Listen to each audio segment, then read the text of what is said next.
So when Foreign Correspondent was made in 1940, the United States had not yet entered World War II. And this film was one of the many made during this period, pushed along by studios who were pro-American involvement in the war, that are essentially propaganda films with massive budgets. Foreign Correspondent's one of Alfred Hitchcock's finest classic movies, despite it being nowhere near as well known or well regarded as some of his later masterworks.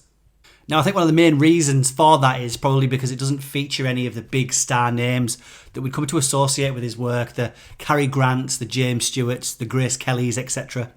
But that doesn't in any way detract from the film's merits, as we've got Hitchcock here assembling only his second American movie after that same year as Rebecca. And although he'd already made 20-odd films back in his native Britain, in the States he was truly beginning to hone his craft in the early 40s.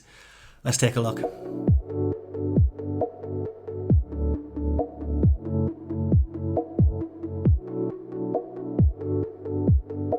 So yeah, here we have the humbler, less poster-friendly Joel McCrea, who stars as Johnny Jones, later using the alias Huntley Haverstock, a New York newspaper reporter who gets caught up in a deadly spy game at the outbreak of World War II.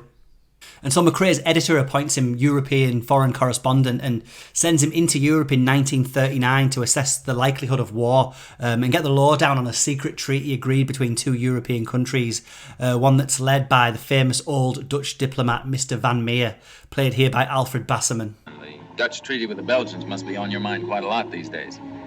What do you feel, Mr. Van Meer, that England will do in case the Nazis... England is so beautiful. It's nice to see London in the sunshine. But no sooner has Mccrae met said diplomat, the poor soul is kidnapped, and Mccrae travels to Holland to try and find the statesman with the help of a young Englishwoman, Carol Fisher, played by Laraine Day. But the swastika-shaped spanner in the works is that Day's upper-class father, Stephen Fisher, played by Herbert Marshall, is really a Nazi spy, and the pair end up tracking down a whole nest of them. And now this is the beginning of a series of events that will lead the viewer into a complex but brilliantly plotted film that kind of barely lets us, its audience, rest for a minute. Much of the trademark suspense of Hitchcock's present here already, which is perfectly suited to material where anybody could be a spy and no one can be trusted. Now, star Joel McCrea, who after this film and the following year's Sullivan's Travels went on to star in about 1 million westerns, is pretty great as the reporter who's a self-professed jackass. Another of Hitchcock's regular guys thrown into amazing circumstances.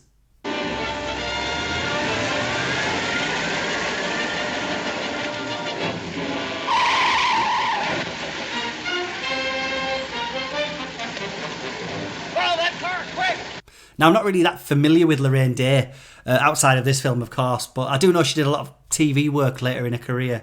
Now, elsewhere in the cast, we have the great George Sanders, who you've probably seen in countless movies, but may recognise him best as Mr. Freeze in the 1960s Batman TV show, or as the voice of Shere Khan the tiger in Disney's The Jungle Book. Carol's being held as a sort of hostage by some people who are very much in earnest, as much in earnest as you are. I really haven't the faintest idea what you're talking about. I want to know where you're hiding, Van Meer. So Alfred Hitchcock's Foreign Correspondent is notable for showcasing several of Hitchcock's all-time great sequences. The entire scene featuring the supposed shooting of the Dutch statesman Van Meer on the steps in the rain is still astonishing now. Excuse me. May I have your picture, Mr. Van Meer? Thank you.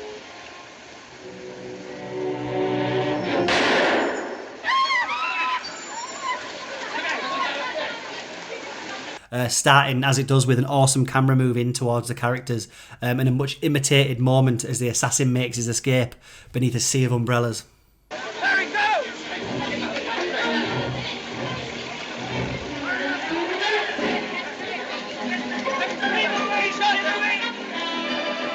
And one of my personal favourite scenes taking place in a Dutch windmill whose innocent facade is given away when we notice its weather vane is the only one turning the wrong way as a message to enemy aircraft.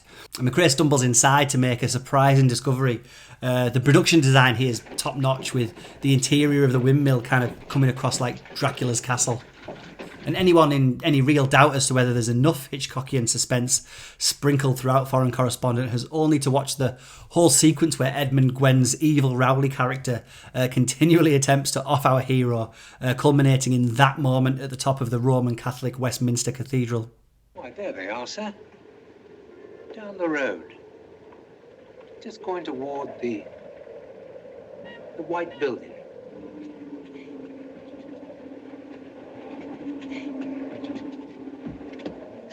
And even this early in his American career, Hitchcock was adept at pulling off huge set-piece finales. The plane crash climax here is brilliantly staged in studio tank conditions.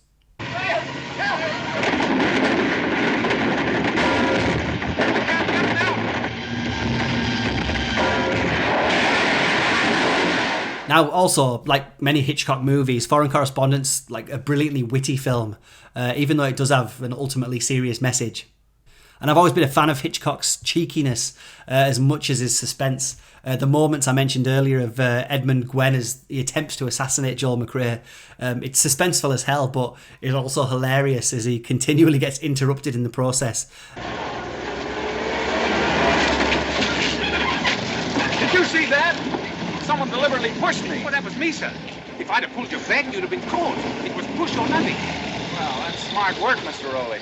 Thank you very much. Oh, after all, so that's what I'm here for, isn't it, eh? Taxi! And these are the kind of things that take the film to the next level. So, like many movies of the time, the film carries a message around the fact that America couldn't really afford to stay neutral as war broke out across Europe, and that the Nazi threat could be already lurking on US soil.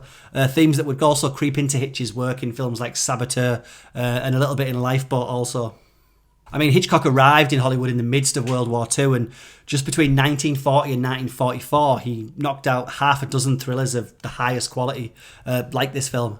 So yeah, we've got a movie that doesn't really belong pushed to the lower tiers of the Hitchcock filmography, and it's only placed there by default due to the mind-boggling volume of Hitchcock's other masterpieces. If you're a fan of action thrillers, I mean, this is a must.